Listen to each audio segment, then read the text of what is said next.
Voilà, bismillah ar-Rahman ar-Rahim. Donc, je viens de démarrer l'enregistrement. Voilà, donc bonjour à tous. Alors, je vais commencer dans cette séance la deuxième partie de la révision suite à notre séance précédente.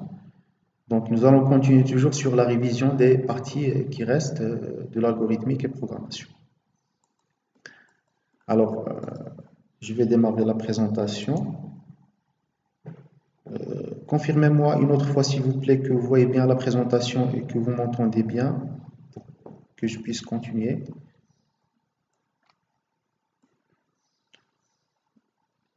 C'est bon. Alors, je vais rappeler brièvement ce qu'on avait révisé à la dernière séance. Donc, on a parlé de la notion d'algorithme. Ensuite, je vous ai donné un exemple d'algorithme dans la vie courante qui est une recette de cuisine. À partir de cette recette, on a essayé de décomposer l'algorithme en trois parties, qui est donc les entrées, les instructions, qui sont les étapes de notre algorithme, et puis la sortie.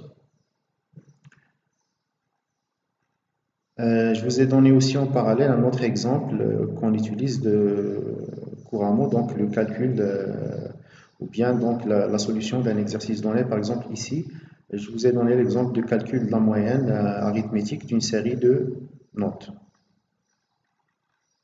Et on a donc décomposé l'algorithme en plusieurs parties, les entrées qui sont les notes, et puis les instructions, et puis la sortie qui est le résultat.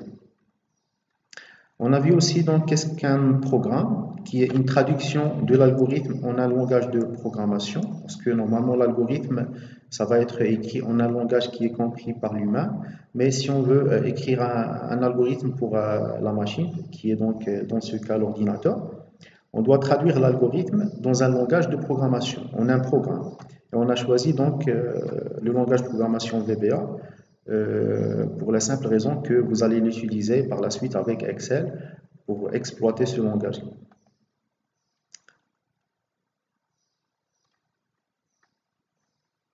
Donc c'est ça donc l'intérêt de notre module algorithme, ou bien de notre matière algorithmique et programmation, c'est d'informatiser une tâche que vous faites manuellement et qui va être par la suite faite par l'ordinateur, une fois que vous allez réaliser le programme. Et nous avons aussi parlé des étapes d'informatisation d'une tâche. Alors, la première étape, on a dit qu'il faut réaliser l'algorithme et puis il faut le codifier ou bien le traduire en un programme qui sera exécutable par l'ordinateur par la suite. C'est ça donc le point très important qu'on a vu la dernière séance de révision. Donc, on a un problème à informatiser, ou bien à résoudre par l'ordinateur, donc on doit le résoudre dans un premier temps avec un algorithme qui est en langage humain. Après, par exemple, ici on a utilisé le français, mais avec une structuration conventionnée qui est appelée pseudocode. On va mettre début, fin, etc. Et donc, on va déclarer des variables pour les données, ainsi de suite. Alors, on a utilisé une structure standard qui est le pseudocode. Ensuite, nous avons vu la traduction de notre algorithme en un langage de programmation qui va donner le résultat à un programme qui va être exécutable par l'ordinateur. Nous avons vu un exemple pour illustrer ces étapes-là. Donc, un problème à résoudre qui est le calcul de la surface d'un disque et nous avons réalisé l'algorithme et le programme correspondant. Donc, l'algorithme en langage pseudocode qui est proche du langage humain, nous avons fait cet algorithme-là. Donc, on a l'algorithme surface, puis les variables ici et les constantes, et puis début fin, les instructions de notre algorithme. Et puis, on a dit si on veut l'exécuter, on va le traduire par un programme donc un programme en utilisant un langage quelconque de programmation. Et pour nous, nous avons choisi de le faire en utilisant VBA. Voilà, donc c'était ça donc l'exemple que nous avons fait la dernière séance, un algorithme avec son équivalent en un programme VBA. Puis nous avons vu la notion de variable. Qu'est-ce qu'une variable? Qui correspond à des données qu'on a en entrée à notre algorithme. Afin de faire fonctionner notre algorithme, on a besoin des données. Donc c'est ce qu'on appelle en programmation des variables. On a vu des différents types de variables qui existent. Ensuite, nous avons fait cet exemple-là de déclaration, affectation d'une variable, l'algorithme et puis le programme correspondant. Un algorithme qui va permettre de déclarer une variable A qui va afficher cette variable après l'avoir initialisée avec une valeur de 12. Et puis, nous avons traduit cet algorithme en un programme VBA. Ensuite, nous avons vu les opérations arithmétiques, plus, moins, donc l'addition, soustraction, multiplication, division et la concaténation. Le dernier exemple qu'on a vu la dernière séance, c'est le calcul de la somme. Donc, on a essayé de faire l'algorithme et puis on a traduit en un programme qu'on a exécuté dans l'ordinateur. Donc, l'algorithme, c'était juste de déclarer deux variables A, B et puis la variable résultat, initialiser A et B et puis calculer le résultat, le résultat de A plus B et puis afficher le résultat final. Nous avons traduit ça en un programme VBA qui va permettre de déclarer donc deux variables, trois variables en fait, dim A, B, résultat as integer, les trois sont de type entier. Ensuite, nous avons initialisé A et B et nous avons affecté le résultat de A plus B dans la variable résultat et nous avons écrit le résultat final. Donc c'était ça ce qu'on avait fait la dernière séance. Alors maintenant, nous allons continuer toujours sur la révision des parties de cours qu'on a fait. Et maintenant, nous allons partir à la notion de conditions et puis les boucles. Alors, avant de partir à ces conditions-là et des boucles, nous avons besoin de connaître quelques manipulations sur des types particuliers qui s'appellent des types booléens. Alors, les opérateurs logiques entre les types booléens. Alors, si vous vous rappelez, dans les types qu'on a définis ici, on a parlé d'un type de données logique qui ne peut correspondre qu'à deux états, vrai, faux, ou bien oui, non. C'est un type qu'on appelle booléen, qui accepte une valeur de vérité. Est-ce que c'est vrai ou bien faux? D'accord? Donc, ce type-là, si on a une donnée qui sera de type soit vrai, soit faux, donc on doit la déclarer de type booléen. Alors, et pour les types booléens, on a des opérateurs dits on a des opérations dites opérations logiques entre des types booléens. Comme pour les opérations qui existent entre les types numériques, on a des opérations arithmétiques, addition, soustraction, multiplication, division. Et là aussi, pour les types booléens, on a des opérations particulières qui s'appellent des opérations logiques. On a parlé, si vous vous rappelez, des trois opérations. On a le et, le ou et le non. Le et, ça veut dire ça va être perçu comme l'opération de multiplication entre deux booléens. Et si vous vous rappelez, on a dit que si on a une valeur, supposons qu'on a un type booléen A et un type booléen B, d'accord? On a dit que pour la valeur vraie, si on affecte une valeur vraie, c'est comme si on va affecter 1, pour simplifier ici l'explication. Alors, si on va affecter la valeur vraie, c'est comme si on va affecter 1. Et si on va affecter la valeur faux, c'est comme si on va affecter 0. Maintenant, l'opération et, qui sera traduite par la suite en VBA en AND, en anglais, donc c'est perçu comme l'opération de multiplication entre booléens. Nous allons voir ici l'exemple. Si on a A et B, faux, faux, ça veut dire qu'ils ont 0, 0. La multiplication de 0 fois 0, donc ça va être aussi 0. Donc c'est faux. A et B, c'est faux. Si on a A est faux et B est faux. Et B vrai, pardon. C'est comme si on a ici 0 et 1, et on va multiplier 0 par 1, ça va donner 0, ça veut dire faux. Le résultat de A et B, ça va donner faux. Si on a A vrai et B faux, de la même manière, on aura ici 1 et ici 0. Et la multiplication de 1 fois 0, ça va donner 0. Ça veut dire que faux. Si on a A vrai et B vrai, donc le résultat c'est 1 fois 1 égale à 1, c'est-à-dire que c'est égal à vrai. Donc l'opération et, ça peut être perçu comme la multiplication entre deux booléens, que l'on va dire que si le booléen a la valeur fausse, ça veut dire qu'il a 0, s'il a la valeur vraie, il a 1. Pour simplifier ici l'opération et. L'opération ou, ça peut être perçu comme l'opération d'addition. Donc ça, c'est l'opération, ça peut être perçu comme l'addition. On va voir un exemple. Par exemple, on va voir le même exemple ici à A ou B. Si on a A faux et B est faux, A ou B, ça va être quoi? Donc, on va dire 0 plus 0, c'est 0. Ça va être faux. D'accord? Si A est faux, B vrai, c'est-à-dire 0 plus 1, ça va donner 1. Ça va donner vrai. D'accord? Si A vrai, B faux, c'est-à-dire 1 plus 0, ça va donner 1. C'est vrai. D'accord? Si A est vrai et B est vrai, donc 1 plus 1, ça va donner aussi donc, une valeur qui est vraie, qui est donc 2, mais c'est une valeur en fait qui est vraie, qui est différente de 0. En fait, une valeur qui est différente de 0, ça va être vrai. D'accord? Que ce soit 1 ou autre valeur. D'accord? Donc ici, pour simplifier, vous allez faire soit l'opération de multiplication, soit l'addition entre 0 et 1 pour les deux valeurs faux ou bien vrai. Non, alors qui peut être traduite par note en VBA, alors ou ça va être traduite avec or, et non, ça va être traduite par note. Alors l'opérateur non correspond à la négation. La négation, ça veut dire quoi? La négation d'une chose vraie est fausse. Et celle d'une chose fausse est vraie. D'accord? Si on a A, par exemple, A est faux, contient une valeur de vérité, faux. Non A, ça va être vrai. Et si A est vrai, le non A, ça va être faux. D'accord? C'est l'opération de négation. Maintenant, on a défini des opérations logiques entre des types booléens, mais on va l'utiliser surtout dans les parties qui vont arriver par la suite. D'accord?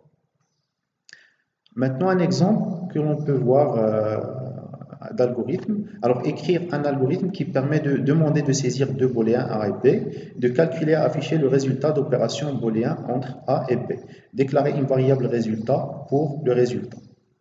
Alors, l'algorithme, qu'est-ce qu'il va faire? Il va demander de saisir A et B qui sont de type booléen, et selon les valeurs de A et B, il va calculer le résultat. Maintenant, voici une solution proposée. Donc, algorithme booléen que l'on va appeler booléen qui contient trois variables, la variable A, la variable B et la variable résultat. Toutes les variables sont de type booléen. Parce que donc, le résultat, alors A et B c'est de type booléen, et le résultat des opérations entre A et B, ça va être aussi booléen.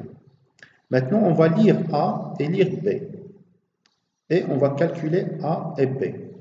Supposons que l'utilisateur va saisir pour A vrai et pour B vrai. Le résultat de A et B, ça va donner quoi?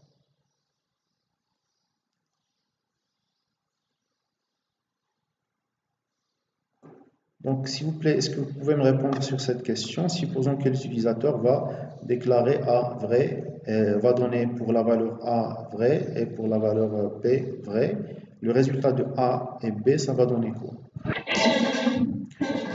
Donc, ça va donner vrai aussi. D'accord? Donc, ce résultat-là, ça va donner vrai. Donc, ça va donner 1, ça veut dire que c'est vrai. Donc, ça va pas afficher la valeur numérique correspondante, mais ça va afficher la valeur de vérité, puisque c'est un booléen. Moi, je vous ai donné 0, 1 juste pour simplifier donc le traitement. D'accord? Et A ou B, ça va donner quoi?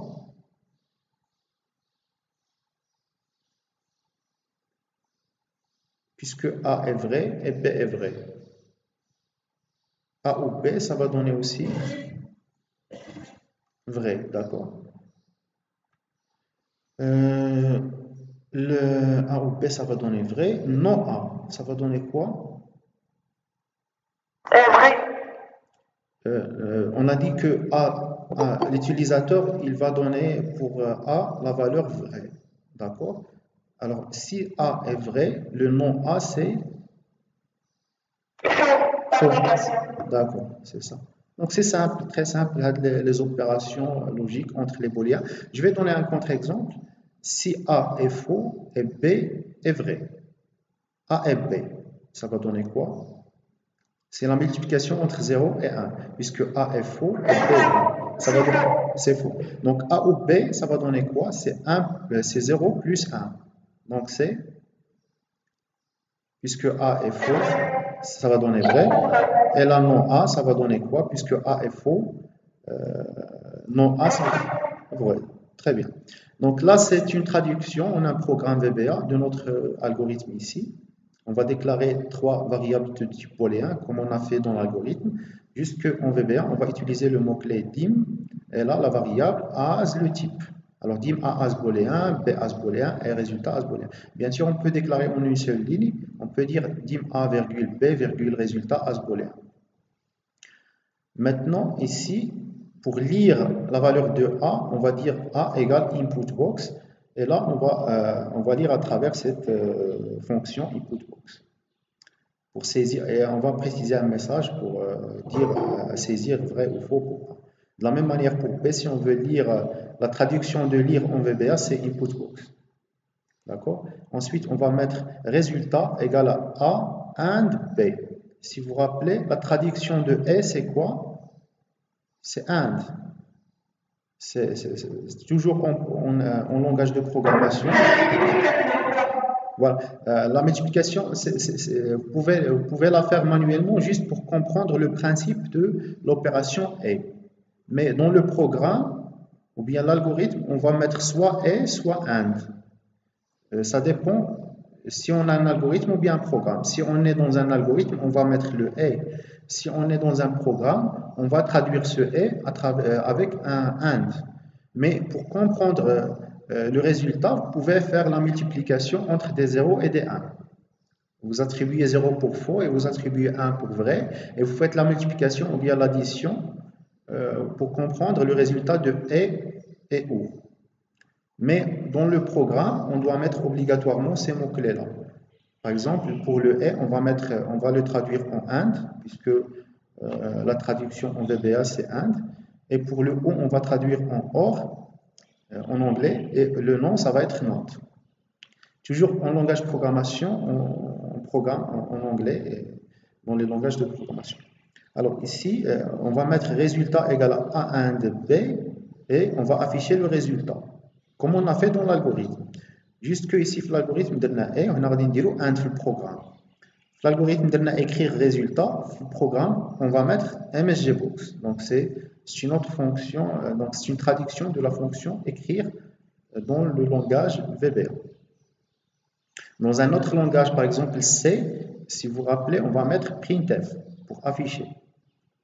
Donc chaque langage a des mots-clés que l'on peut utiliser pour soit lire, soit écrire quelque chose à l'écran, en résultat. Donc maintenant, A ou B, ça va être traduit par quoi en langage VBA?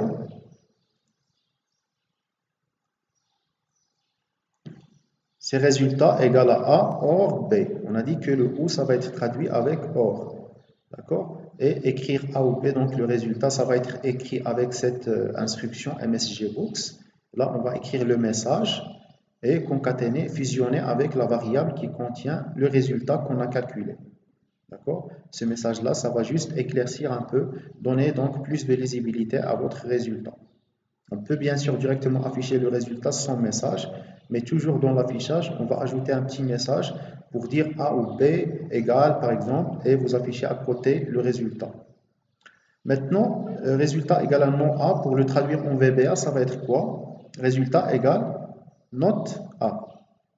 Et après, on va afficher le résultat. On va traduire cette dernière ligne en, alors écrire non A vos résultats. On va le traduire avec MSGBox non A vos résultats. De la même manière, c'est exactement comme l'algorithme, sauf que ici, on va modifier écrire par MSGBox et lire par inputbox.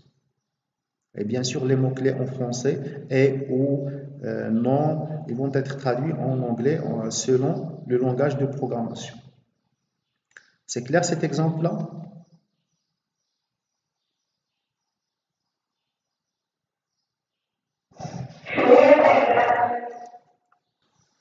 Bien sûr que vous pouvez par la suite l'exécuter pour voir le résultat si vous voulez. Alors je vais copier ce code-là, exécute.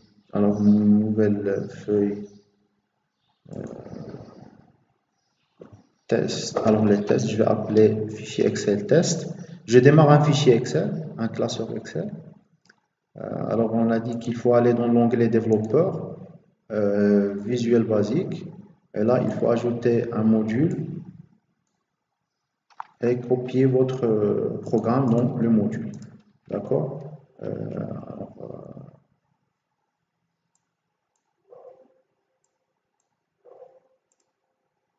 Voilà, après on va exécuter le programme. Une fois qu'on a enregistré, on va exécuter Il va vous dire saisir vrai ou faux pour la valeur A. Je vais dire vrai pour A. Vous arrivez à voir l'exécution?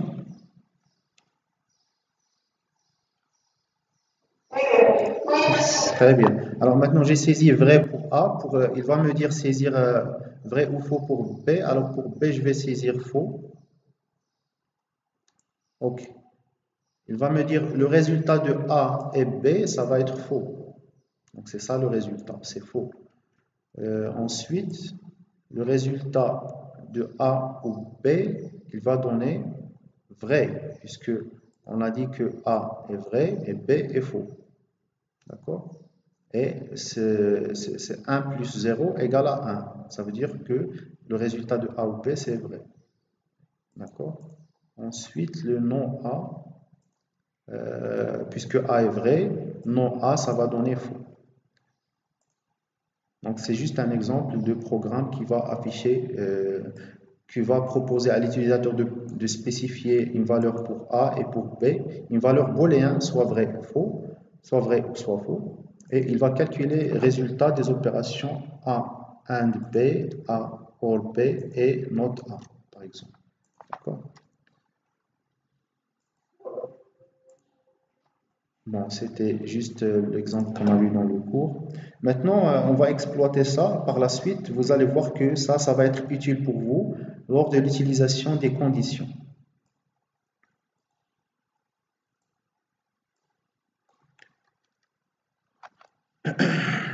Les opérateurs de comparaison. Alors, les opérations de comparaison, comme leur nom indique, permettent de comparer des valeurs à l'aide d'opérateurs suivants.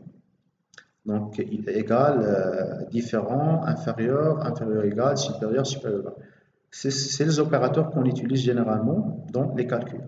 Alors, les opérateurs, ils sont les mêmes comme pour les opérateurs arithmétiques, plus, égal, plus, moins, multiplication, etc.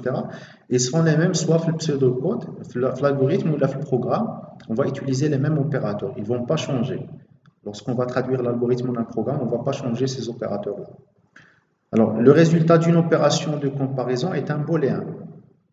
Alors là, on va exploiter les booléens qu'on a déjà vus.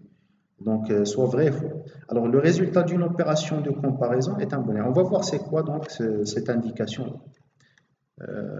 Écrire un algorithme qui permet de demander de saisir deux nombres A et B et calcule et affiche le résultat d'une opération de comparaison entre A et B. Donc, on va préciser une valeur de A, une valeur de B, et on va comparer A avec B en utilisant un des symboles de comparaison. Par exemple, inférieur. Un des symboles. On va déclarer une variable résultat dans laquelle on va stocker le résultat de A comparé à B en utilisant ce symbole-là de inférieur. Alors, ou bien on va comparer l'égalité, par exemple. Voici l'algorithme, ici la solution. On va déclarer trois variables AB et la variable de résultat. Dans le corps de l'algorithme, on va déclarer, on va lire A et lire B. Et là, dans le résultat, on va stocker, on va affecter le résultat de comparaison entre A et B, comparaison d'égalité entre A et B. Bien sûr, ici, nous pouvons comparer A inférieur, A supérieur, A différent. C'est-à-dire que ici, nous voulons faire une petite comparaison de A avec B suite à un symbole ici de l'égalité. Et le résultat de ça, ça va être stocké dans une variable, dans une donnée qui s'appelle résultat. Après, à la fin, on va écrire voici le résultat de cette comparaison. Est-ce que A égale à B? Et nous allons donner le résultat. Supposons que je vais donner ici A égale à 1 et B égale à 2. Résultat égal.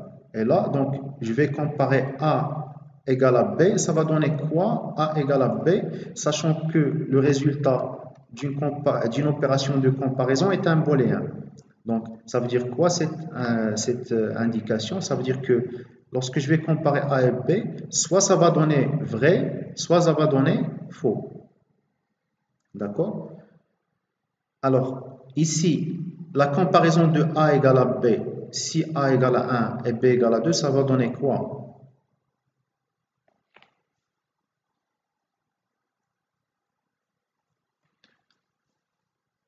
ça va donner quoi?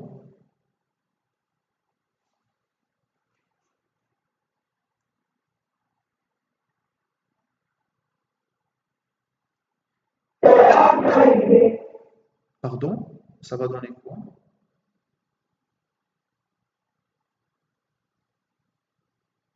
A égale à B. Est-ce que A égale à B? Voilà. Donc, lorsqu'on a fait les parenthèses ici, lui, il va comprendre que c'est une comparaison. C'est pas une affectation simple. Il m'a dit qu'il dit B, il dira A. Pour A, on a donné 1, pour B, on a donné 2. Lorsqu'on a ici indiqué résultat égal à la comparaison de A égale à B, lui, il va comprendre que ça, c'est une comparaison puisqu'il a vu les parenthèses. Il ne va pas se dire qu'on va affecter la valeur de B qui est 2 dans la valeur de A, et puis à la valeur de A, ça va être par la suite 2. Non, A, ça va garder sa propre valeur et B, ça va garder sa propre valeur. Et là, donc, il va juste effectuer une petite comparaison de A égale à B. Est-ce que c'est A égale à B? Non, puisque A égale à 1 et B égale à 2. Par exemple, si A égale à 1 et B égale à 1, à ce moment-là, donc la comparaison, ça va donner vrai. Et le résultat, ça va contenir la valeur de vérité vraie. Alors, si vous vous rappelez ici, on a déclaré une variable résultat qui va accepter, qui est de type booléen. Ça veut dire que ce résultat, ça va accepter juste soit une valeur vraie, soit une valeur fausse. Et là, donc, on va comparer A égale à B. Alors, je vais vous donner un exemple ici. Donc, A égale à 1, B égale à 1. Qu'est-ce que ça va donner ici? A égale à B. Le résultat de cette opération de comparaison. Vrai, puisque 1, 1. Donc, le résultat, ça va contenir la valeur des vérités vraies. Et lorsqu'on va écrire le résultat de A égale à B, oui, c'est vrai. On va dire que c'est vrai. Si A égale à 2, B égale à 3, ceci, ça va donner faux. Le résultat, c'est faux. Donc, on va dire que A égale à B, c'est faux, c'est pas vrai. D'accord? Voilà. Donc là, traduction en un programme, qu'est-ce qu'on va faire? Alors, je vais expliquer. Tout simplement, la partie des variables, on va les déclarer avec l'instruction dim, le mot-clé dim. Dim a as integer. Alors, pardon, ici c'est un entier, puisque c'est déclaré entier. Voilà.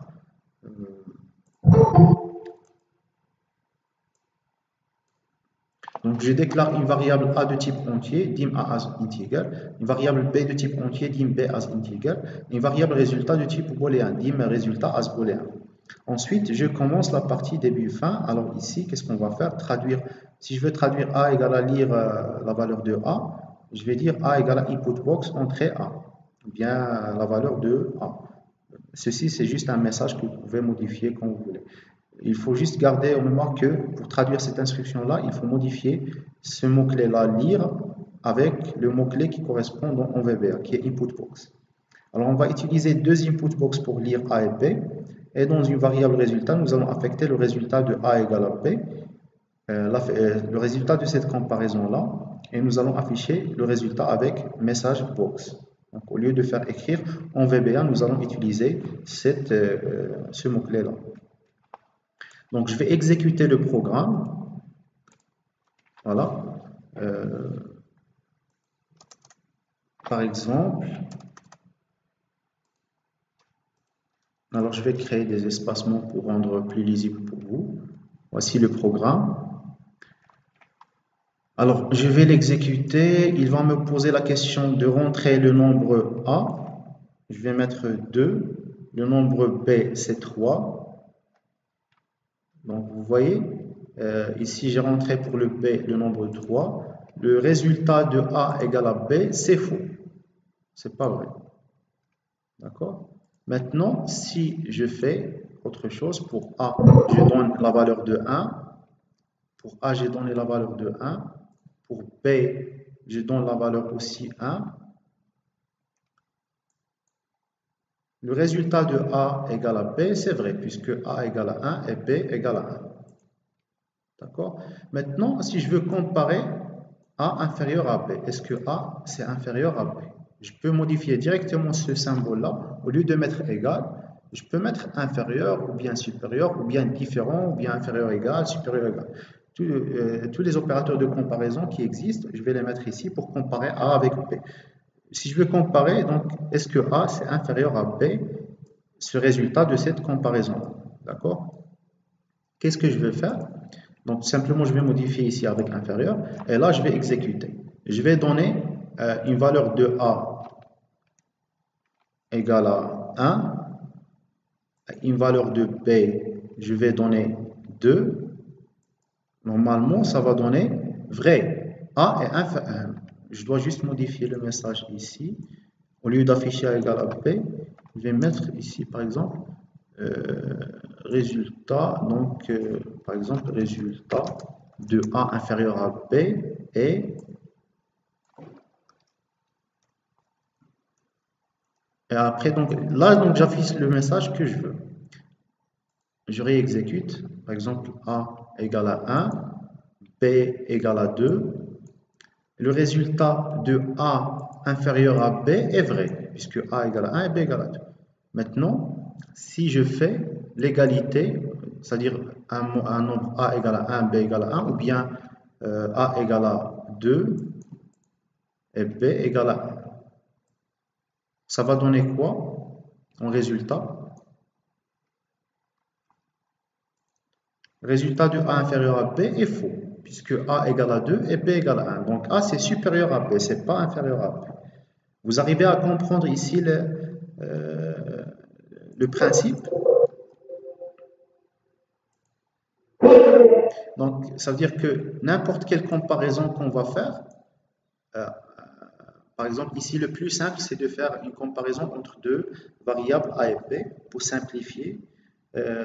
N'importe quelle comparaison, le résultat de cette comparaison-là, ça va être quoi? Une valeur vraie ou bien fausse. C'est ça donc le point que vous devez garder, c'est que le résultat d'une opération de comparaison est un booléen qui va être soit vrai, soit faux. Et là, donc, ça va être utilisé dans les conditions. Alors, c'est quoi une condition? Une condition, alors on est dans un cas dans un programme, on a besoin de tester si on est dans une telle situation ou bien dans une autre situation. Et selon la situation, on va faire un traitement. Si on est dans une situation 1, on va faire un traitement 1. Si on est dans une situation 2, on va faire un traitement 2, etc. Alors là, donc, ça s'appelle des conditions. Alors ça, c'est très utilisé en programmation. Lorsque vous êtes en train de faire un algorithme ou bien un programme, souvent vous allez avoir besoin de tester, de faire des tests, et suite à un test, si vous êtes dans une situation, vous allez faire un traitement donné. Donc, je vais vous expliquer par un exemple par la suite pour bien comprendre ce concept de condition. Alors, les conditions, ils sont déclarés en algorithme, dans un algorithme en pseudocode, ils sont déclarés avec si, sinon. Alors, si condition 1 est vraie, par exemple, la condition 1, ça peut être ce résultat de comparaison. Si A égale à B, je vais écrire A égale à B. Sinon, alors je vais dire sinon si A inférieur à B, je vais écrire A inférieur à B, et ainsi de suite. Alors je vais tester la condition 1, qui est par exemple la condition d'égalité. Si A égale à B, alors j'exécute une instruction d'affichage du message, oui, A égale à B. Sinon, alors je passe à sinon, c'est-à-dire si A n'est pas donc, si on n'a pas une égalité entre A et B, je vais passer à la condition 2. Alors sinon, si la condition 2 est vraie, alors j'exécute le traitement 2. Alors je peux écrire dans le cas du test qu'on a fait avant, si A inférieur à B, je peux écrire alors ici un message disant que A est inférieur à B. Et sinon, je peux rajouter d'autres conditions, sinon si A supérieur à B, je vais dire A est supérieur à B. Et si on n'a pas d'égalité, on n'a pas d'A inférieur ou bien A supérieur, ça peut être quoi? Donc c'est ça peut être donc autre chose, d'accord? Alors, on va essayer d'exécuter. Donc, on n'a pas dit. Bien sûr qu'on peut faire ici juste deux conditions. Si A égale à B, je vais afficher A égale à B. Sinon, si A inférieur à B, je vais afficher A inférieur à B. Sinon, je vais garder la dernière chose, donc qui est A supérieur, dans le sinon. Et si ce n'est pas ce cas, bien ce cas, on va mettre l'instruction 3 qui correspond à l'exécution dans le cas où on n'a pas cette condition vraie ou bien cette condition vraie. Alors, on va voir un exemple, toujours avec les variables a et b pour simplifier. Mais avant de faire ça, nous allons traduire notre si, sinon, si en un programme VBA. Alors, si ça va être traduit par if, et alors ça va être traduit par then. Sinon, si ça va être traduit par as if, et alors ici de sinon, si ça va être traduit par then. Le sinon, le dernier, ça va être traduit par else. Et le fin si, ça va être and if. Donc, si vous remarquez la différence entre les mots-clés en algorithme et les mots-clés en programme, ça va être, toujours on va traduire les mots-clés en anglais. Alors, mais ceci, donc, ça dépend du langage de programmation aussi. Donc, il y a des langages qui ne vont pas mettre else if attaché comme ça. Else, et on va mettre un espace et puis if. Donc, il faut juste respecter la syntaxe du langage de programmation au moment de la traduction. Bien sûr que ça, on va le voir sur la documentation officielle VBA. On va voir que pour faire les conditions, on doit mettre if, et puis condition, then, etc. D'accord? Tout ça, on ne va pas le mettre juste comme ça, mais on doit voir la documentation toujours du langage de programmation choisi. Alors, pour simplifier, je vais donc, qu'est-ce que je vais faire? Je vais prendre le même exemple ici qu'on a fait, en faisant donc la comparaison de A avec B, pour dire le statut de A entre le A et B. Donc, est-ce qu'ils sont égaux, ou bien on a A inférieur à B, ou bien on a A supérieur à B. Alors, qu'est-ce qu'on va faire? Tout simplement, alors, si on veut comparer entre A et B, alors, exemple, comparer deux variables A et B.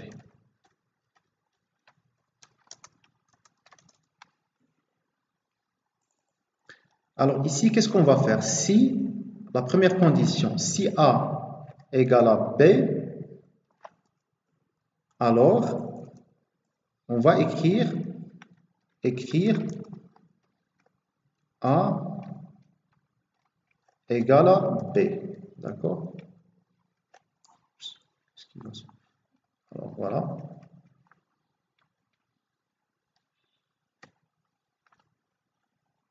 Sinon, si A inférieur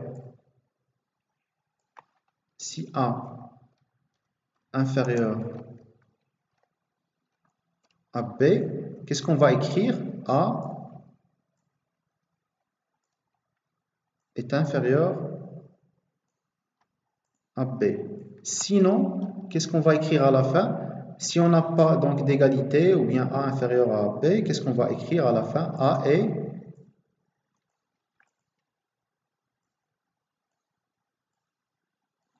qu'est-ce qu'on va écrire?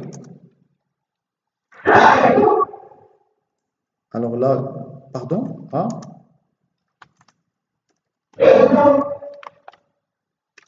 est supérieur, c'est ça, c'est ce que vous voulez dire. Je ne vous ai pas entendu bien. Alors, si on n'est pas dans le cas de A égal ou bien A inférieur, on est dans le cas de A est supérieur. Alors là, qu'est-ce qu'on essaie de faire? On va faire un programme qui va proposer de saisir, un algorithme qui va proposer de saisir deux variables A et B. Sauf que donc j'ai oublié de faire la question pour cet algorithme-là. Alors,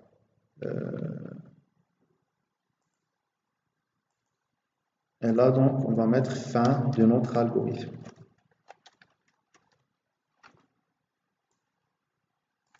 Je vous réexplique par la suite, s'il vous plaît. Alors, début, fin, voilà. Voilà, donc c'est ça, donc mon programme. Je vais...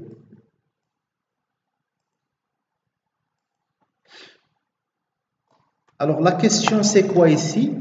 Pour voir, donc, exploiter les conditions, voir un exemple avec les conditions, je vous demande de faire un test, de déclarer deux variables a et b, de type int, entier, pardon, de type entier. Et dans votre algorithme, vous allez tester A avec B. Si vous avez égalité, vous allez comparer A avec B. Si égalité, vous allez écrire A est égal à B. Si vous avez A inférieur à B, vous allez écrire A inférieur à B. Et sinon, si ce n'est pas égalité, ce n'est pas inférieur, vous allez écrire A est supérieur. Donc, c'est ça donc la question. Alors la solution, c'est cet algorithme-là. On va déclarer deux variables A, B, et par la suite, on va écrire une structure qui est appelée une structure conditionnelle, ou bien on va écrire les conditions. Si A égale à B, alors on va faire traitement pour A égale à B. Le traitement, tout simplement, c'est que nous allons écrire un message disant que A égale à B. Sinon, si on n'est pas dans ce cas-là, on va faire un autre test. Si A inférieur à B, alors nous allons faire le traitement qui correspond à cette condition-là. Si A inférieur à B, on va passer à faire l'affichage de A inférieur à B. Sinon, si on n'est pas dans ce cas-là, ou bien dans ce cas-là, on va tomber dans ce cas-là qui existe dans sinon. On va écrire A est supérieur à B, puisque A n'est ni égal ni inférieur, donc ça va être forcément donc supérieur. D'accord? Donc, si on va faire condition 1, traitement 1, sinon si condition 2 vrai, alors traitement 2, alors à la fin, on va rajouter un sinon. Si ce n'est pas l'une des conditions n'est vraie, si aucune des conditions précédentes n'est vraie, on va faire un traitement qui s'exécute si aucune de ces conditions-là n'est vraie. Condition 1 et condition 2. Alors, ça veut dire quoi ce test-là, si A égale à B?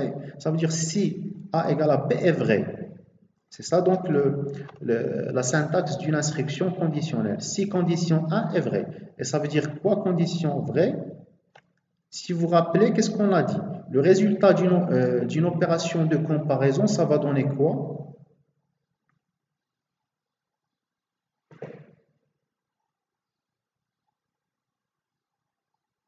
Le résultat d'une opération de comparaison, ça donne quoi? Là, on essaie de comparer A avec B. Bien sûr qu'ici, on a oublié de faire la lecture de A et B pour que le programme fonctionne bien. On doit lire A et lire B.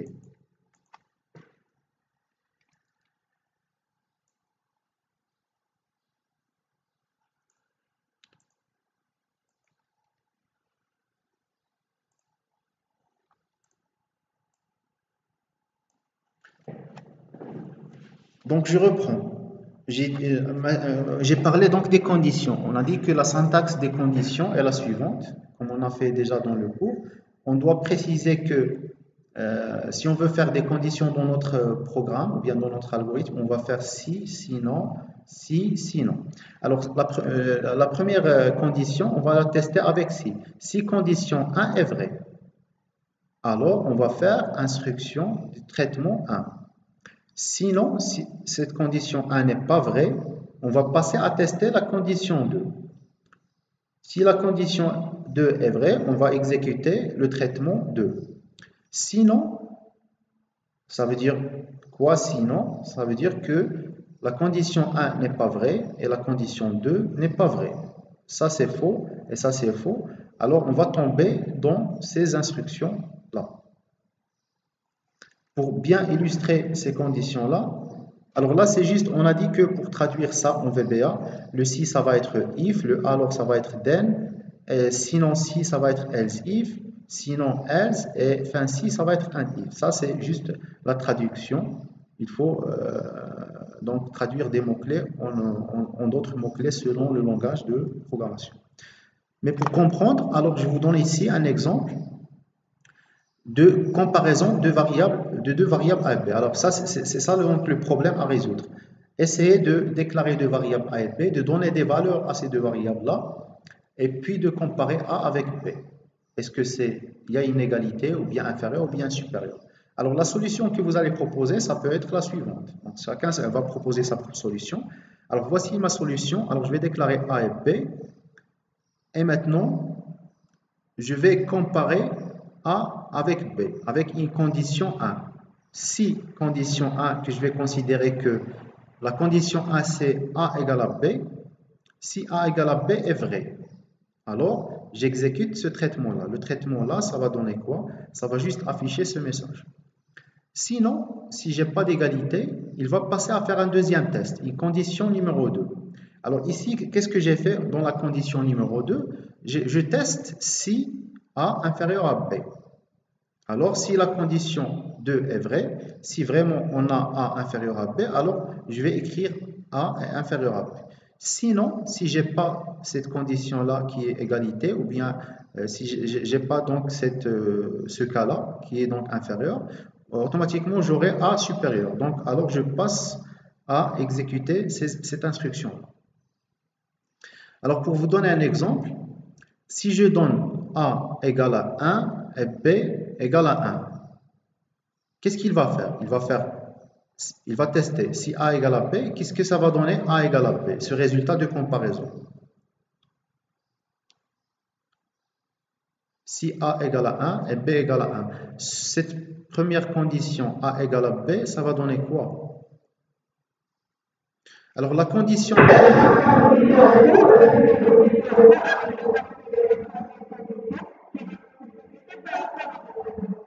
La première condition est fausse. Pourquoi? Alors, je vous ai donné ici les valeurs de 1 si je donne, alors je vais faire si je donne pour la valeur de ça marche pas bien. Alors si je donne pour A1 et pour B1, 1, ça veut dire quoi? Lorsqu'il va tester A égale à B, cette comparaison-là, pour cette première condition, cette comparaison, ça va donner vrai ou faux?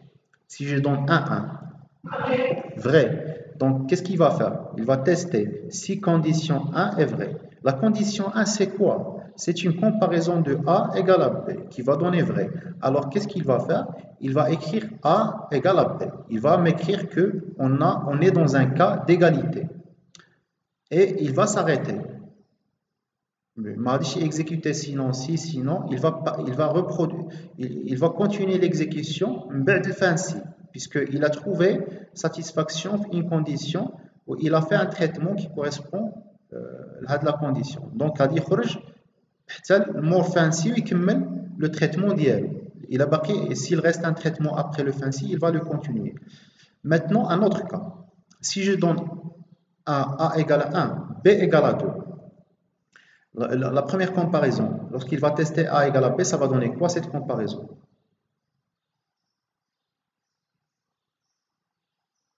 Si A égale à 1,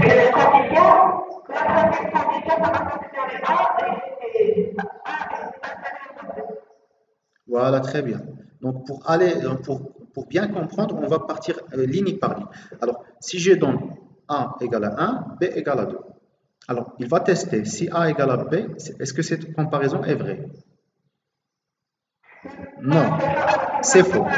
Alors, voilà, donc cette condition-là, la première condition, n'est pas vraie. Si condition 1 est vraie, alors j'exécute. Si ce n'est pas vrai, je passe. Maintenant, ce n'est pas vrai, ça va donner faux. Si ce n'est pas vrai, c'est faux. Alors, lorsqu'on a un résultat faux, on ne va pas exécuter ça. On va passer à la deuxième condition. Alors, sinon, si ça, c'est pas vrai, si, deuxième condition, si A inférieur à B. Alors, cette comparaison-là, qu'est-ce que ça va donner dans la deuxième condition? Puisque A égale à 1 et B égale à 2. Cette deuxième condition, ça va donner en résultat quoi? Cette deuxième comparaison?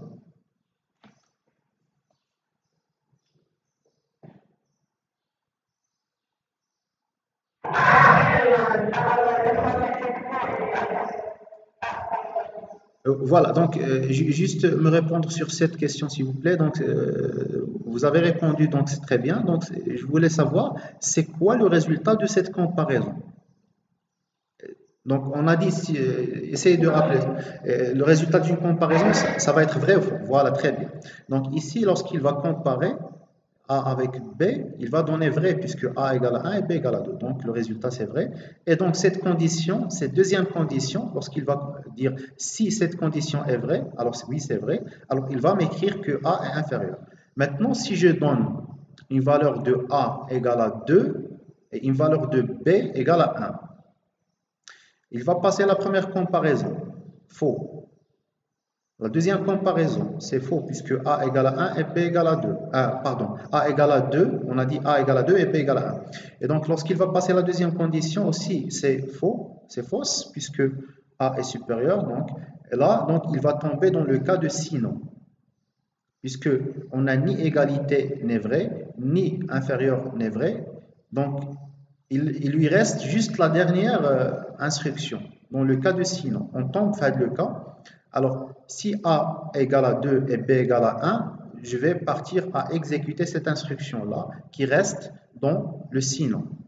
Alors, le sinon ici, ça veut dire quoi? Que si je n'ai pas une condition 1 qui est vraie, ou bien une condition 2 qui est vraie, ou bien une autre condition, bien sûr que je peux rajouter ici plusieurs sinon si, sinon si, sinon si, sinon si.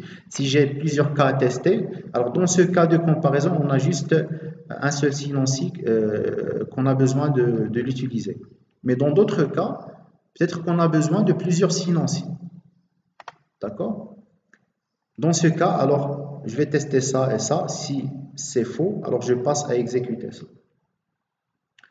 D'accord? Maintenant, si je donne A égale à 3 et B égale à 1, A égale à 3 et B égale à 1, ça va donner quoi? Quelle ligne ça va être exécutée? Celle-là ou bien celle-là ou bien celle-là? La troisième, très bien. D'accord? Alors, c'est ça donc l'utilisation des conditions. Si on a besoin dans un algorithme qui va être traduit en un programme, si on a besoin de faire des tests, je teste une première situation, deuxième situation, troisième situation. Souvent, les situations ou bien les conditions de test, les conditions qu'on va tester, souvent, ça va être des opérations de comparaison qu'on va faire. Ce qu'on avait expliqué ici. Le résultat d'une opération de comparaison théorème. Souvent, on va comparer deux variables, comme on a fait ici. On va comparer deux variables et puis faire un résultat qui va être le résultat d'une comparaison soit vrai ou faux, et puis faire des instructions suite à la suite si cette comparaison est vraie ou fausse. D'accord. Maintenant, si je veux traduire ça en un programme, qu'est-ce que je vais faire? Alors, pour simplifier, je vais prendre ça dans Visual Studio. Voilà. Dans VBE, Visual Studio Editor, dans Excel. Et donc, j'ai copié l'algorithme parce que j'avais pas donc programmé le programme correspondant. Qu'est-ce que je dois faire pour traduire cet algorithme au langage VBA? Alors, ici, je dois faire un programme VBA. Algorithme, ça va être alors ici avec le mot-clé SAP, là donc vous allez rajouter les parenthèses pour dire que c'est un programme, d'accord? Et là, le fin de notre programme, le fin de notre algorithme, ça va être traduit en quoi? And SAP, voilà.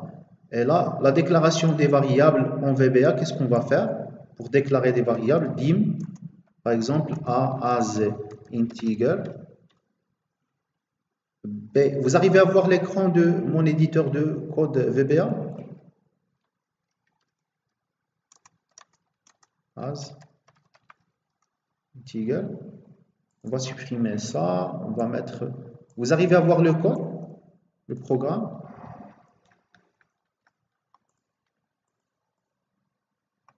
Oui?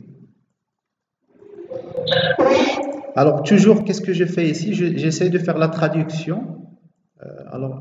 La traduction de mon algorithme en langage de programmation. Ici, c'est VBA. Alors c'était ça donc l'algorithme que j'avais. Alors ici pour lire deux variables en VBA, qu'est-ce qu'on va utiliser? Input. Alors je vais utiliser input box. Alors input box au lieu du mot-clé lire. D'accord? Maintenant, je vais traduire si par le mot-clé qui correspond en VBA. C'est quoi le mot-clé? C'est if. D'accord? Alors ça va être then. Le écrire en VBA, ça va être quoi? Message box. Sinon, si, ça va être quoi? Else if. Sinon, si, c'est else if. Then, pour alors, écrire c'est message box. Sinon, c'est else.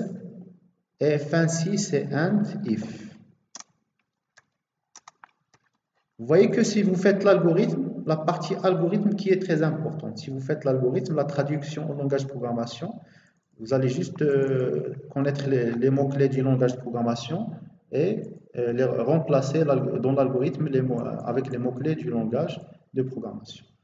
Vous voyez que c'est simple ici. Alors, j'ai traduit mon algorithme en un programme selon la syntaxe du langage VBA. Je vais enregistrer. Alors, je ne sais pas pourquoi ça donne enregistrement. Alors, je dois enregistrer encore une fois. Voilà. Alors, je vais lire A et B. A égale à 2 et B égale à 2. Qu'est-ce qui va afficher? A égale à B. Voici le résultat de comparaison. D'accord? A égale à B. Maintenant, si je donne A égale à 1, B égale à 2, le résultat de comparaison, on a dit qu'il va passer à la deuxième condition. Donc, le résultat de comparaison, ça va être A est inférieur à B. Puisqu'il va comparer A égale à B, il va trouver que c'est faux, c'est pas vrai. Donc, il va passer à la deuxième comparaison. Est-ce que A c'est inférieur à B? Oui, c'est vrai. A est inférieur à B. Donc, il va passer à montrer ce message-là. Maintenant, si on va donner A égale à 3 et B égale à 1, il va passer à la dernière instruction A est supérieur à B. Puisqu'on a ici,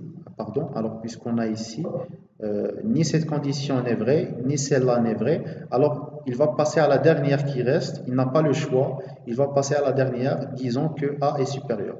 Alors ici, il n'a pas besoin de comparer A, est-ce que A est supérieur à B? Pourquoi?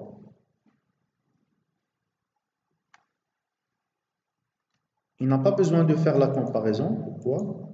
Parce que déjà, on a fait des comparaisons. Si on n'a pas d'égalité et on n'a pas A inférieur à B, automatiquement, sans faire une troisième comparaison de A supérieur, on va tomber dans ce cas.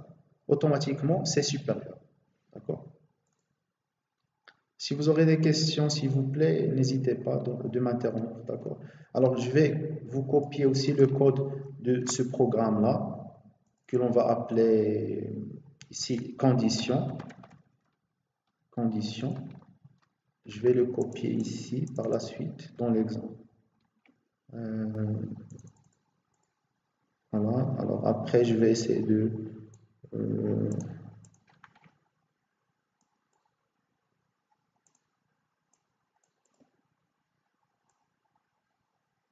Bon, après, je vais essayer de la mettre en forme pour que ça soit donc plus lisible à l'écran. Donc voici donc là, c'est le programme VBA qui correspond à notre algorithme. Algorithme, nous allons appeler aussi condition pour que ça soit plus significatif. Voilà, donc c'est tout pour les conditions. On a donc c'est ce cas-là donc, qui explique l'utilisation des conditions dans un programme. Un autre cas plus concret que ça. Exemple. Je vous donne un exemple concret. On souhaite créer un algorithme qui va calculer la prime annuelle des commerciaux. Leur prime est calculée en pourcentage du chiffre d'affaires des ventes qu'ils ont réalisées sur l'année écoulée. Les règles de calcul sont les suivantes. Si un commercial il a réalisé un chiffre d'affaires qui est inférieur ou égal à ce montant-là, on va lui appliquer un prime de 0%. Sinon, s'il a réalisé un chiffre d'affaires qui est supérieur à ce montant-là et inférieur ou égal à 250 000, on va appliquer un pourcentage de prime qui est 3%. s'il a réalisé un chiffre d'affaires des ventes qui est supérieur à 250 000, je vais donc faire un prime de 5%. Alors, on va essayer d'informatiser ce traitement-là, de faire un algorithme et puis un programme, toujours l'étape d'informatisation. Pour résoudre un problème en informatique, il faut passer par la première étape qui est l'algorithme et puis la deuxième étape qui est le programme. Alors, là, on vous demande de résoudre ce problème, c'est-à-dire faire le calcul de la prime, mais le calcul de la prime, ça dépend. Ça dépend de quoi? Ça dépend du chiffre d'affaires réalisé par le commercial. D'accord? Donc, selon son chiffre d'affaires réalisé, on va lui appliquer donc un pourcentage de prime et puis on va calculer le montant de prime. Donc, c'est quoi la solution? Alors, est la suivante. On va commencer par la première étape qui est l'algorithme. Je vais dire algorithme calcul prime. On a besoin des données qui seront traduites en des variables. Donc, ce sont des variables chiffre d'affaires, pourcentage prime et le montant de prime. Alors, la première variable, c'est la donnée en entrée que notre algorithme a besoin. Et le pourcentage et le prime, le pourcentage de prime et le montant de prime. Ce sont donc des données que nous allons calculer nous-mêmes, donc qui seront des données en sortie. C'est-à-dire, ce sont des valeurs que nous allons calculer selon le chiffre d'affaires réalisé. D'accord? Et là, dans notre algorithme, qu'est-ce qu'on va faire? On va lire le chiffre d'affaires. D'accord? Là, donc, l'écriture du chiffre d'affaires n'est pas obligatoire, vous pouvez ne pas le faire. Donc, ça, c'est juste pour afficher ce qu'on a déjà lu à travers le clavier pour s'assurer que c'est bien ce qu'on a affecté avec lire est affiché. Bien sûr, ce n'est pas obligatoire cette ligne-là d'affichage. Alors, ce qui importe ici, c'est que nous allons calculer le pourcentage de prime qui dépend du chiffre d'affaires. Et pour faire ce calcul-là, qu'est-ce qu'on doit faire? Pour calculer la prime, le pourcentage de prime, qu'est-ce qu'on va faire ici? Alors automatiquement, si on a plusieurs cas à tester, on doit utiliser ce qu'on appelle les structures conditionnelles ou bien les conditions. Alors là, qu'est-ce qu'on va faire pour calculer la variable prime? C'est quoi la première condition? C'est quoi la première condition?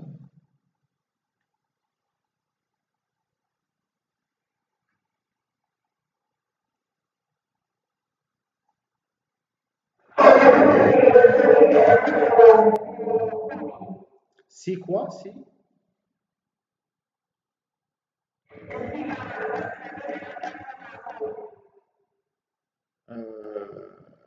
donc, si 25 000, si le chiffre d'affaires, c'est ça. Donc là, c'est le chiffre d'affaires, c'est ça ce que vous voulez dire.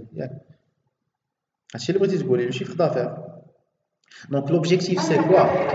L'objectif, يعني أنا بغيت نكري un programme اللي أنا نعطيه le chiffre d'affaires ديال un commercial ديال commercial وهو داك البروغرام يكالكولي لي لا بريم يكالكولي le pourcentage de prime ومن بعد يابليكيه باش يكالكولي le montant de prime يابليكيه على le chiffre d'affaires. Donc le programme, qu'est-ce qu'il a besoin en entrée? شنو يحتاج l'algorithme, ou bien bon, je vais dire algorithme, après on va le traduire en un programme. Bon, l'algorithme اللي باغي نديرو شنو يحتاج en entrée باش هو يدير لك le résultat, pour vous donner un résultat. C'est quoi l'entrée اللي خصك تعطيلو؟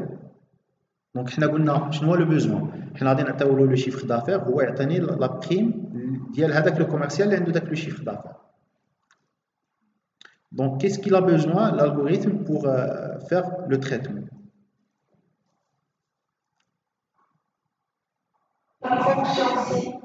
Voilà, la fonction si, mais il va faire un test sur quelle donnée? Qu'est-ce qu'il a besoin? Il a besoin d'une valeur qui correspond à une donnée qui s'appelle quoi? Il a besoin de quoi? Le chiffre?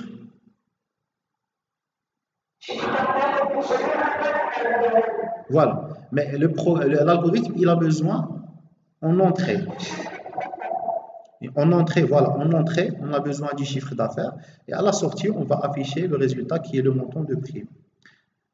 On va calculer, bien sûr, à l'intérieur le pourcentage de prime pour pouvoir, à la sortie, donner le montant de prime. Donc, en entrée, on a besoin du chiffre d'affaires. Supposons que j'ai donné le chiffre d'affaires à mon algorithme. L'algorithme, sachant que j'ai donné mon chiffre d'affaires, l'algorithme a besoin de faire quoi pour savoir quel pourcentage de prime il va appliquer. L'algorithme, il a besoin de faire quoi?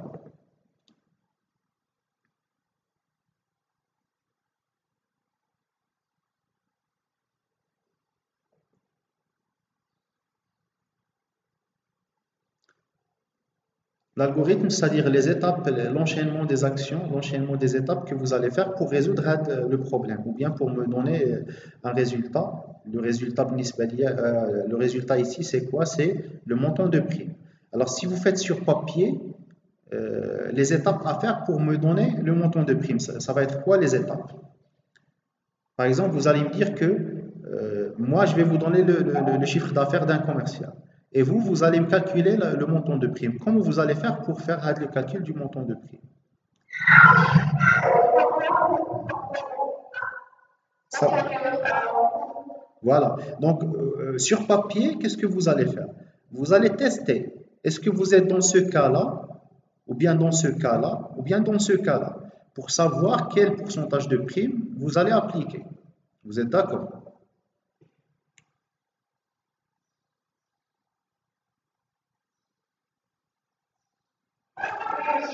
Par exemple, moi, je vais vous donner la valeur 200 000. D'accord? Vous allez faire un test. Selon le tableau, vous allez vous dire que est-ce que 200 000 c'est inférieur ou égal à 100 000? Non. Alors, est-ce que c'est entre 100 000 et 250 000? Oui. Voilà. Alors, vous allez vous dire que si je ne suis pas dans ce cas-là, je vais passer au test suivant. On va dire, si c'est compris, je vais appliquer la prime 2. Alors, vous allez tomber dans ce cas-là et vous allez vous dire que je vais appliquer ce pourcentage de prime, sachant que je vous ai donné 200 000. D'accord? Et vous allez donc appliquer 3% pour calculer, vous allez appliquer 3% sur le chiffre d'affaires pour me donner le résultat du montant de prime. D'accord? Donc là, supposons que je vous ai donné 200 000. Maintenant, si je vous donne 50 000, vous allez aussi repartir dans le tableau et voir si donc 50 000 est dans ce cas-là. Oui, c'est vrai, vous êtes dans ce cas-là, vous allez appliquer 0%. Si je vous donne maintenant 300 000, vous allez parcourir ici donc les chiffres d'affaires dans le tableau ici, et vous allez trouver que 300 000, ça existe dans ce cas-là. Donc, vous allez appliquer le 5% pour le pourcentage de prime et vous allez me donner le résultat. C'est ce que vous allez faire sur papier. Donc, les étapes que vous allez faire sur papier, manuellement, vous pouvez les traduire en un algorithme tout simplement avec un algorithme plus structuré. Alors, généralement, lorsqu'on travaille sur papier, donc lorsqu'on va faire les étapes pour faire un calcul, on ne va pas structurer un peu donc, notre calcul qu'on va faire. Mais ici, donc, en algorithmique, pour faire la solution, on nous a donc donné cette méthode-là de structuration de l'algorithme pour nous faciliter par la suite la traduction de l'algorithme en un programme. Il faut mettre avec cette structure-là. Alors, algorithme, début, fin. Et là, on va déclarer nos données, les variables en entrée et les variables en sortie. En entrée, vous avez besoin du chiffre d'affaires. Et en sortie, vous allez calculer le pourcentage de prime et puis le montant de prime. Et qu'est-ce que vous avez besoin dans votre algorithme pour faire le calcul de la prime?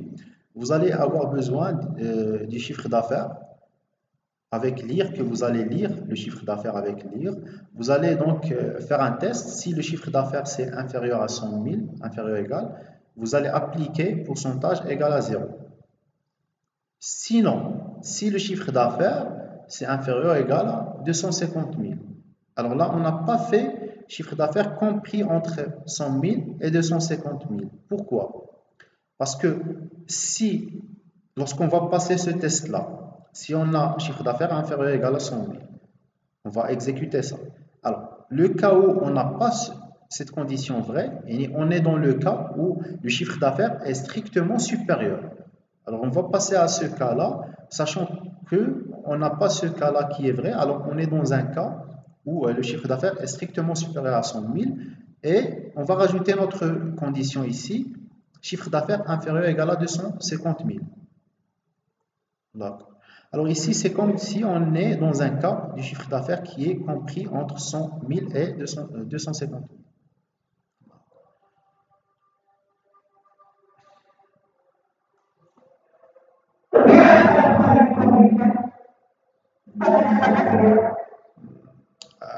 D'accord. Donc, très bien. Maintenant, j'essaie juste d'expliquer l'algorithme. Je n'ai pas encore donné la valeur. Alors, si on est dans ce cas où le chiffre d'affaires c'est compris entre 100 000 et 250, on va appliquer 3%. Sinon, dans la variable pourcent, on va mettre 5. C'est-à-dire, si on est dans le cas de pourcentage, si on est dans le cas où le chiffre d'affaires c'est strictement supérieur à 250 000, qui est donc indiqué dans le tableau. Alors, ces tests-là qui sont dans le tableau, ces comparaisons-là, on va les traduire avec une structure conditionnelle si. Si, sinon si, sinon, fin si. D'accord? Et pour la dernière condition, pas la peine de faire strictement supérieur à 250 000. Pourquoi? Parce que automatiquement, si on n'est pas dans ce deuxième cas qui est inférieur ou égal, on va être dans supérieur strict, strictement supérieur. Alors on va appliquer 5% dans le cas de sinon. Et à la fin, puisqu'on a calculé le pourcentage de prime, on va calculer le montant, qui est chiffre d'affaires pour pourcentage sur 100, et on va afficher le résultat.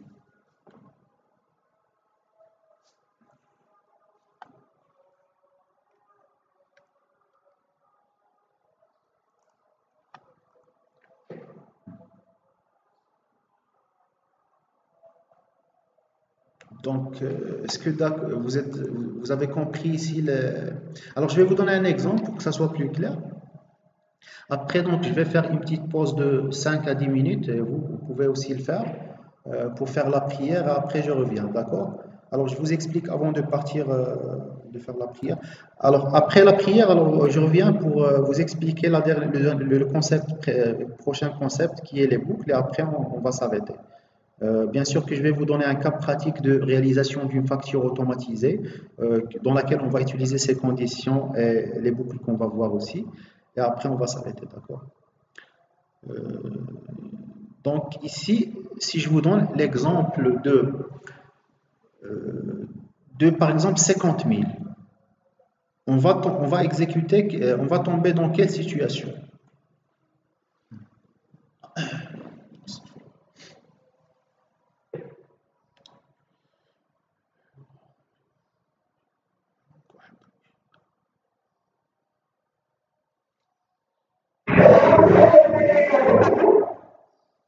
Pardon, voilà.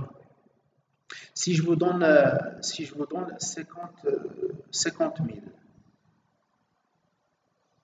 50 000, si je vous donne le chiffre d'affaires pour un commercial qui est de 50 000. Alors, qu'est-ce que vous allez, dans l'algorithme, qu'est-ce que ça va donner ici? Pourcentage, ça va donner quoi? 50 000. Les rois 50 000.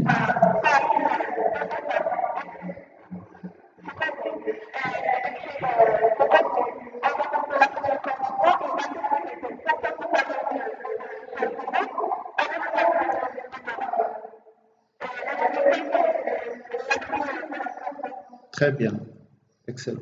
Donc maintenant, si je vous donne 150 000, le chiffre d'affaires ici, si on va lire 150 000,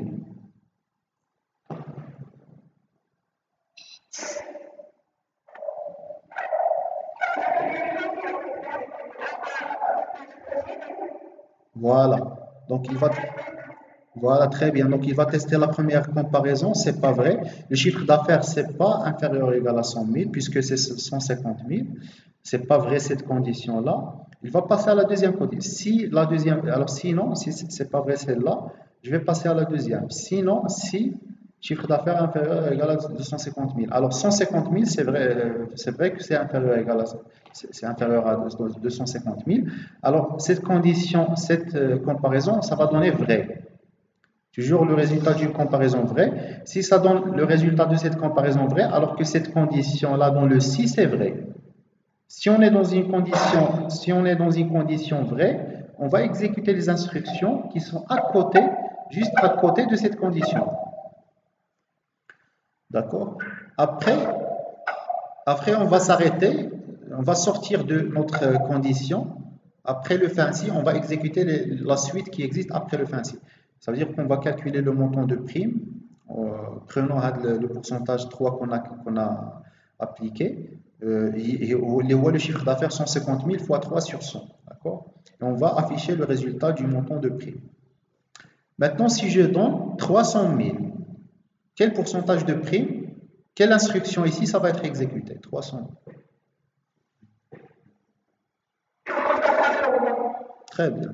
Donc, automatiquement, lorsqu'on va faire la première comparaison, c'est fausse. La deuxième comparaison, c'est fausse. C'est pas vrai. Alors, automatiquement, pas la peine ici de faire une troisième comparaison de chiffre d'affaires supérieur, puisque on n'est ni dans cette première ni dans cette deuxième. Automatiquement, on va passer à celle-là. On n'a pas d'autres conditions, parce que les conditions, ils sont faites après le mot-clé si. Si on n'a pas de si, ici, c'est-à-dire juste sinon, ça veut dire quoi ce sinon-là? On n'est ni dans ce cas, ni dans ce cas. Si on n'est ni dans tous les cas qu'on a déjà précédemment écrits, on va passer à cette instruction. Et puisque 300 000, on n'est ni dans ce cas, ni dans ce cas, automatiquement, il va prendre pourcentage égal à 5. D'accord? Et après, il va calculer le montant de prime. Pour traduire ça, donc, on a un programme VBA, tout simplement, le mot-clé algorithme, ça va être SAP, c'est une procédure VBA. Donc, après, je vous explique ce mot-clé procédure dans la séance prochaine qui nous reste. Alors, il nous reste par la suite une seule séance qu'on va faire la prochaine semaine. Et après, donc, on va terminer avec ce cours-là. Donc, on va traduire ça, algorithme avec SAP. Et puis, donc, fin algorithme avec un SAP.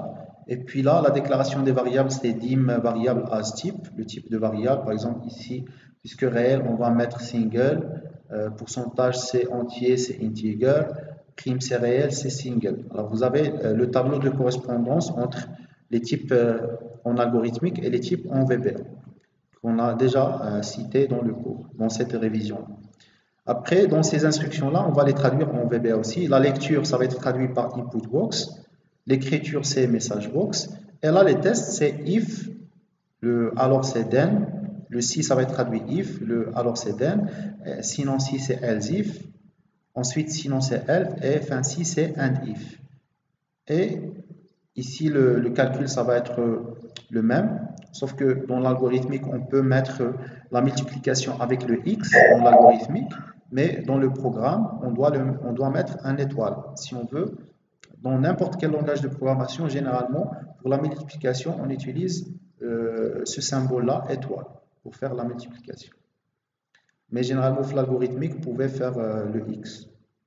Parce que dans les langages de programmation, le x, ça veut dire un caractère quelconque de l'alphabet. Donc, c'est un caractère de l'alphabet. Il ne va pas l'interpréter comme une opération arithmétique multiplication. Donc, l'algorithmique, vous pouvez écrire comme vous voulez, mais ici, le programme, on doit faire ça. Alors, écrire, ça va être traduit par message box. D'accord? C'est simple. Je vais faire l'exécution avant de partir faire une petite pause. Alors, calcul de prime.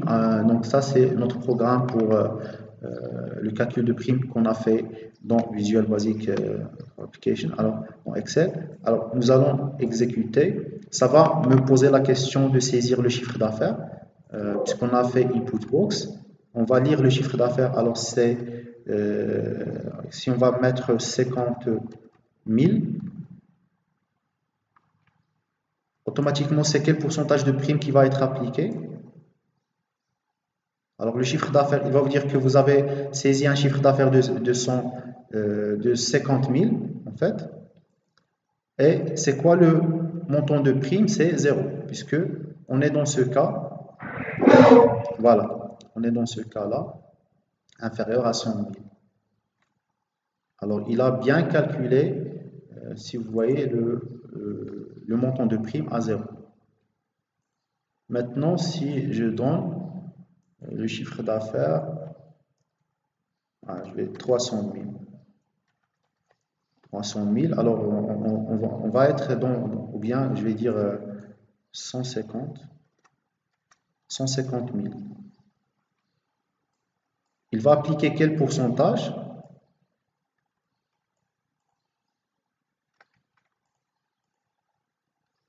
Alors, il va appliquer, voilà, 3, et puis donc il va calculer le montant de prime en se basant sur ce pourcentage-là. Alors, par la suite, si je donne par exemple 300 000, il va appliquer le pourcentage 5. Et vous pouvez vous assurer en calculant vous-même sur papier le montant et puis comparer avec le résultat de programme. D'accord? 300 000. Après, donc, le chiffre d'affaires, c'est 300 000. Et lui, donc, il va appliquer un pourcentage de 5% pour le résultat. Et il va m'afficher le résultat final. Bien sûr que ici, là, on va afficher un message avec le montant de prime calculé. On va afficher des messages juste à côté pour que ça soit plus lisible à l'écran. Le premier message, c'est, disons que montant de prime égale, par exemple, et là, après, vous pouvez afficher le symbole monétique que vous voulez. Et si vous voulez afficher une variable à côté d'un message texte, vous pouvez utiliser le caractère de concaténation. J'espère que c'est clair cette partie des conditions avec cet exemple-là de calcul du chiffre d'affaires.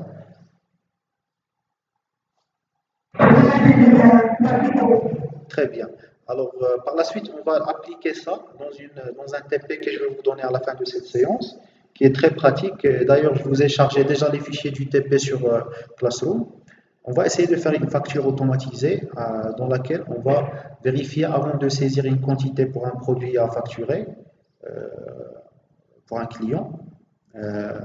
Lors de la réalisation de la facture pour un client, avant de saisir une quantité d'un produit, le programme automatiquement va nous vérifier si on a une quantité de stock qui est si on a une quantité suffisante pour faire cette quantité en facture. Si on va faire une quantité dans la facture qui est supérieure à la quantité en stock, ça va déclencher une erreur, disons qu'on n'a pas un stock suffisant.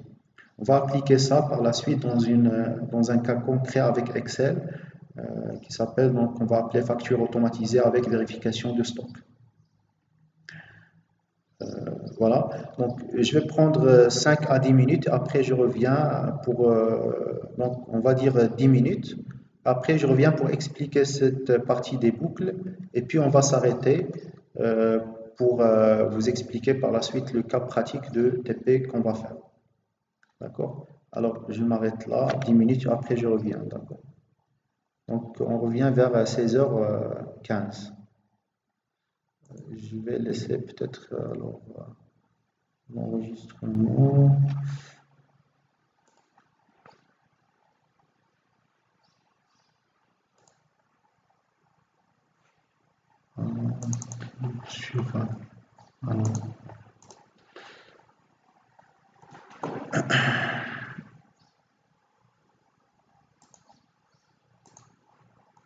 Alors, s'il vous plaît, je reviens dans 10 minutes max, d'accord? Si je termine avant, donc dans 5 minutes, je vais revenir. Alors, à tout.